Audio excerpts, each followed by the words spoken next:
What is going on, everybody? Welcome to the Hot Take podcast with your host, myself, Stefan Todorovic. And I am pumped up today, guys. I'm jacked up. I'm excited. I'm ready to go. Today's show, we're going to cover a couple different things, and I'm just going to get right into it. I'm going to talk about this KD catching up to LeBron nonsense I'm hearing and seeing on the internet, and people are going crazy. Oh my God, Kevin Durant was amazing. Kevin Durant was so good. 43 points. 13 rebounds. Whew, man, he is better than LeBron. Look at that. Best game in his playoff round. 43 points and 13 rebounds. Carried the Warriors. Carried three other Hall of Famers to a victory. Okay, well, 43 points to LeBron James in a playoff game. It's like Thursday night. It's Monday night. It's just another day in the office.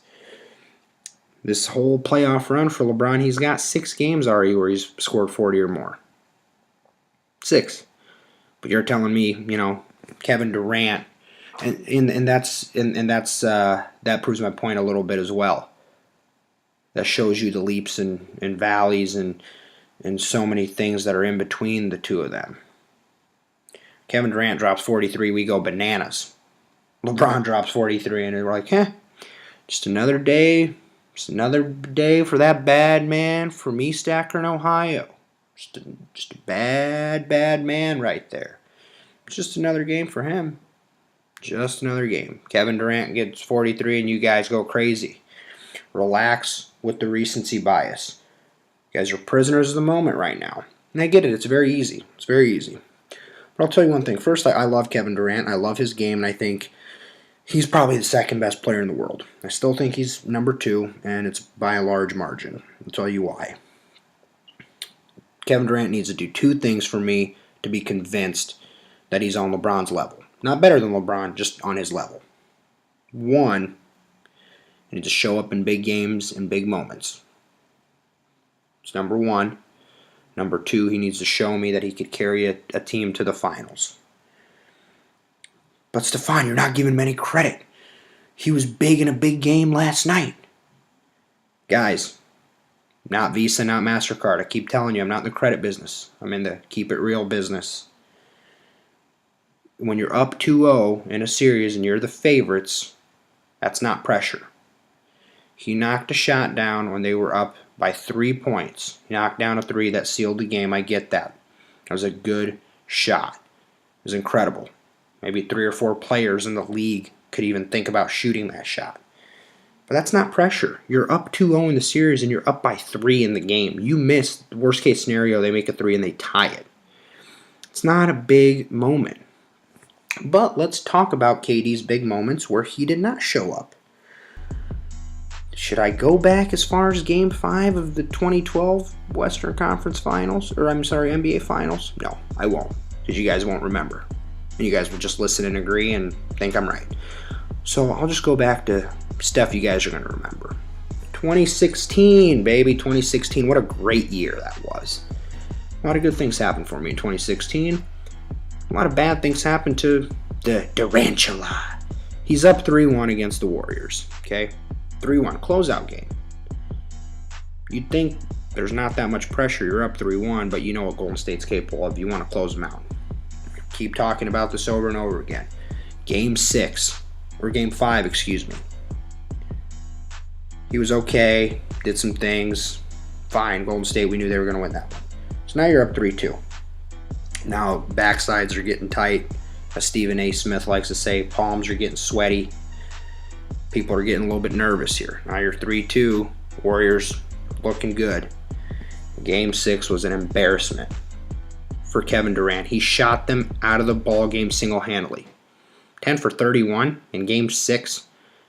Got to close these guys out. That was disgusting. That was an embarrassment. And then Game 7 again. No show in the fourth quarter. And in the game. Shot him out of the game again. And we're going to fast forward to the last series he was in, where he doesn't show up in the fourth quarter of game 5 and 6. At one point, he didn't make a field goal for the last 7 minutes of a game. LeBron does that, we are killing him. We're going on diatribes on Facebook, posting memes, Instagram pictures, YouTube clips, and LeBron's flopping and crying, and he sucks, and he can't do this and that.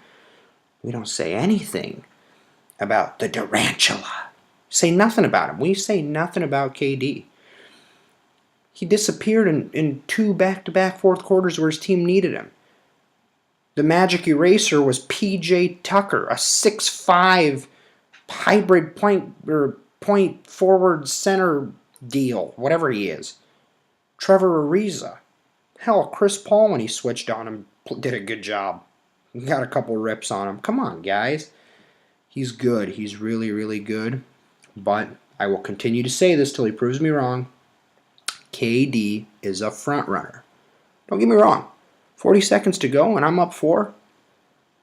There's nobody else I'd rather have than KD if I'm up 4 with 40 seconds to go. Because he's nailing that. He's big time when he's ahead. Up 2-0 in the series, no big deal. Give it to Durant. He's not afraid of it. He's not afraid of the moment. He's a front runner. Up 2-0, that's not pressure. Up 2-0 is not pressure. Pressure was late in game 1, where Steph Curry took over the ball game at the end of the game. Curry made the big shots. Game 2, Curry made the big shots. But now you're up 2-0. Yeah, let's give it to good old Kevin. So let's pump the brakes a little bit on the talk. You know, he's not LeBron's level yet, but he's getting there. He's getting there. He's really good. I just need to see him in big games, big moments. And anytime so far that it's happened, he's been a no-show. You know, 30 seconds to go and I'm down 2 and I need a bucket. I'm giving it to that bad man from East Akron. I'm giving it to Steph Curry. I'm giving it to Damian Lillard. I'm giving it to Kyrie Irving. I'm not giving it to Durant. That's for sure. But hey, if I'm up 4 or 5 and I need a bucket to seal the deal, that's KD all day, every day. And the one topic I also want to get into here is just real quick, and I know I've beat this to death on Facebook and the KXEL radio show on 1540, News Talk Radio on Press Row. You know, I beat it to death, but I gotta touch on it as well on this podcast. Is just the officiating. The officiating in Game 1 just took the juice out of the whole series. Imagine if that series is 1-1 last night. How big that Game 3 would have been. Now Friday's game, you know, doesn't mean a whole lot. So it kind of took the juice out, kind of took the air out of the series. But you know what? It is what it is. It's over with now. But the way I'm segueing into this because I think this is perfect for LeBron. And I know, he's down 3-0. How's that perfect? I'll tell you why. Because now he has the absolute perfect excuse to get the hell out of Cleveland, and nobody can blame him. 1, he brought the city a title like he promised. He owes that city nothing, okay? I mean, he's looking around right now. LeBron's looking around saying, oh my God, I am dealing with incompetent people. My own teammate, J.R. Smith, doesn't even know the score of the game. My coach doesn't know if we have timeouts left. My team is shooting 3 for 19 on open shots in Game 2. They make 6 or 7 of those, they probably win the game. He's looking around, he's like, where the hell am I? And don't forget, this team is riddled with bad contracts. Oh my Lord. Tristan Thompson, J.R. Smith, oh my God, you can't move those contracts. Not for anything. Nance is on a good contract and Clarkson's on an okay one. But George Hill, oh, he's going to get paid next year. These contracts are not team-friendly at all. Run for the hills, LeBron James, and nobody can blame you. People are looking at this, and there's not one person that could say, oh, yeah, LeBron, you should definitely stay. Where the hell's Rodney Hood been? Gave great minutes last night. Incompetent coach Tyronn Lue lets his ego get in the way in the NBA Finals and doesn't even play him. All because he didn't want to play garbage time like 2 series ago. Come on, you guys are not good enough. Tyronn Lue, your team's not good enough to keep Rodney Hood on the bench just to teach him a lesson. This is the finals. You know what LeBron's thinking? No, let me backtrack. You know what Chris Paul's thinking? Hey, LeBron, I knew the score. You know what Greg Popovich is thinking? Hey, I knew we had timeouts. I knew you had timeouts, LeBron. I would have called a timeout. You know what Luke Walton and those boys in LA are thinking? Hey, we've got team-friendly deals that we openly said we're willing to move. 6 months ago, when the LeBron Lakers thing didn't seem as real, Magic said, I'm not trading anybody. Well, not anybody. He specifically said Brandon Ingram and pretty much Kuzma. But now the narrative has changed. Now they see how bad Cleveland is, how bad the contract situation is. They're like, nope, well, actually, everybody's on the block. Hint, hint, LeBron, they will move anybody to get you the pieces you need. And that's where I'm going with this here. I'm going to talk about my top destinations for LeBron that are just going to make the most sense. I've got a few teams picked out. I'm going to start right where I left off with the Lakers. They can sign LeBron and sign Paul George or another max guy, let's just say Paul George, and they can trade for Kawhi Leonard. That's a real scenario. Think about Paul George, Kawhi Leonard, and LeBron on one team. Oh my God, how scary would that be? Because Lakers have the pieces to move for Leonard. You'll have to move Ingram. You'll have to move Kuzma. I think you could probably keep, and Dang, of course. He'll probably end up getting stuck in one of those deals somewhere. And I think you get to keep Lonzo. Josh Hart coming off the bench. You still have Brook Lopez. Oh boy, that team would be scary. So that's my number one option. Number two option that I think is valid, especially more valid now that Brian Colangelo just got fired, is the Sixers. This is a perfect scenario where the Sixers come to LeBron and say, hey, LeBron, we'll let you hand pick the GM, or we can, we'll let you help us pick the GM. And guess who's available? LeBron's favorite GM on planet Earth, David Griffin. The pieces are coming together. Ben Simmons has talked about wanting to play with LeBron James. And people are like, oh, well, they're not going to work. They both need the ball. Listen, guys. This is my scenario. This is my take on life in general. You get smart people together in a room, they will figure it out. Chris Paul, smart player. James Harden, smart player. What'd they do? They figured it out. Kevin Durant, Steph Curry, Klay Thompson, smart players, figured it out. Big three in Boston, KG, Paul Pierce, Ray Allen, figured it out. You're telling me LeBron is not smart enough to figure it out than Embiid and Simmons? Come on, get real. This is going to be a really good team if he goes there. Another option, now this is the best basketball option. Might not be the most popular in most of your guys' eyes, but this is going to be the best basketball option. The Boston Celtics. You'd have to do a sign and trade, and I know the Kyrie deal is hectic, but they can move him. They can do a sign and trade. Move Horford's contract, give him a young player like Jaylen Brown, give him a pick, call it good. Forget what Kyrie feels. Who cares that Kyrie would be pissed? Who cares? If you can get LeBron James, you do it, and don't put it past Danny Ainge to at least toy with the idea. Remember, he traded the big three, the Hall of Fame big three, Ray Allen, Paul Pierce, KG, shipped them out of town. Like it was nothing. Those guys turned into Jaylen Brown and Jason Tatum now. He traded IT, Isaiah Thomas, who was the heart and soul of this team last year. So don't put it past them. Don't put it past them. And then the last team that I'm really considering here is the Houston Rockets. And everybody, it's tough with this one because then if you sign LeBron, you probably can't bring back Clint Capella. You probably have to make a decision between PJ Tucker and Trevor Ariza. I don't know if you can even keep Eric Gordon, so the bench would be very thin if LeBron's going to take the max because you still got to bring back Chris Paul. So that means Capella's the odd man out. They lose a lot of rim protection right there. They lose a lot of rebounding right there. I like those three on paper, Paul, Harden, and LeBron, and I think they'd be really good. But I'm worried about their depth. Their depth is they're going to have to sign a lot of vet minimums, and they could. They really could. I mean, Gerald Green will be there.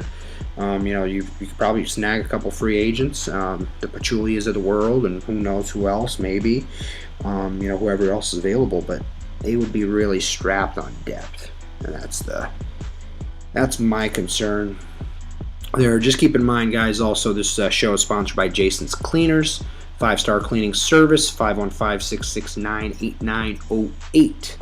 Call that number if you want some 5-star cleaning service. And also Aloha Boombox's new innovative listening music device. Go to alohaboomboxes.com to find out more. Very innovative speaker that pretty much will last you a lifetime. So alohaboomboxes.com. Go there, check it out. Really cool, innovative speaker that just looks awesome, and I think is going to be the new wave in technology. And then, I'm going to go back to the finals talk real quick and where LeBron's going to go. People are like, yeah, we're tired of LeBron in the finals. He goes there to one of these teams, he's just going to be back in the finals. Just going to go right back in the finals. Okay, well, yeah, I want that. I want to see great players in the finals. Don't you? You don't want to see great players in the finals? Okay, would you rather watch Kyle Lowry against Danny Green in the finals? Would you rather watch Goran Dragic and Dion Waiters in the finals? Yes, I know it's a lopsided series, but every game has been pretty competitive for most of the game. Yes, I want to see LeBron, Kevin Durant, Steph Curry, Klay Thompson. Yeah, I want to see great players in the finals. I don't want to see DeMar DeRozan. I want to see Marcus Smart in the finals. I don't want to see that. I don't want to see that at all. I mean, you guys are ridiculous. We're tired of the same finals. Yeah, we're tired of it, but guess what? Somebody beat them then. Beat the Warriors if you don't want them there. Beat the Cavs if you don't want them there. You know what? It's good for the league. I mean, it's not great for the league, but ratings-wise, go look at the finals without LeBron. What would the ratings look like if DeMar DeRozan was the star from the East in the finals? What would it look like if Dion Waiters was the star from the East in the finals, playing against Derrick Rose and a 70-year-old Jamal Crawford? Come on. Let's not get too caught up in the hype of it's the same finals every year. It's fun, guys. It's still fun to watch great guys. We have to embrace this. It's not going to be forever. We're seeing great players right now, guys. Durant. So you got Durant, you got Curry, you got Klay, you got Kevin Love, you got LeBron. It's a lot of Hall of Famers and All-Stars. Draymond, Iguodala, David West. I mean, this is fun to watch. Notice how they're all Warriors players predominantly, but these guys are good. They're the best at what they do. Just enjoy them. Enjoy them, guys. And that's Game 4 is Friday. I really hope the Cavs can pull it out just to keep this going. I'm not ready for the season to be over, frankly, to be honest with you. I want to see a Cavaliers win. Maybe then they somehow, some way, I don't know, win another one, make this somewhat interesting. I don't know. I'm just not ready for the finals to be over. But, that's kind of my take on everything. I did not cover the Cleveland comeback scenario. This is assuming he leaves. Also, when LeBron hits free agency, I will talk about what it's going to take for the Cavs to keep him. It's going to be in the next segment after the finals probably. And I think there are a few different ways they can keep him, but they have just such awful non-team friendly contracts. I just don't see it happening. But we'll see. For right now, worry about Game 4. I want the Cavaliers to win. I'm not ready for the series to be over. I'm not ready to be in off-season mode yet. I really enjoy these NBA Finals every year, no matter who's in them. So kind of wanted to keep going. But once again, guys, this is the Hot Take Podcast with your host, myself, Stefan Todorovic. Thank you so much for listening. Let me know what you guys think. Let me know where you think LeBron should go, where he's going to end up, and what the best move is for him. Till next time, thank you.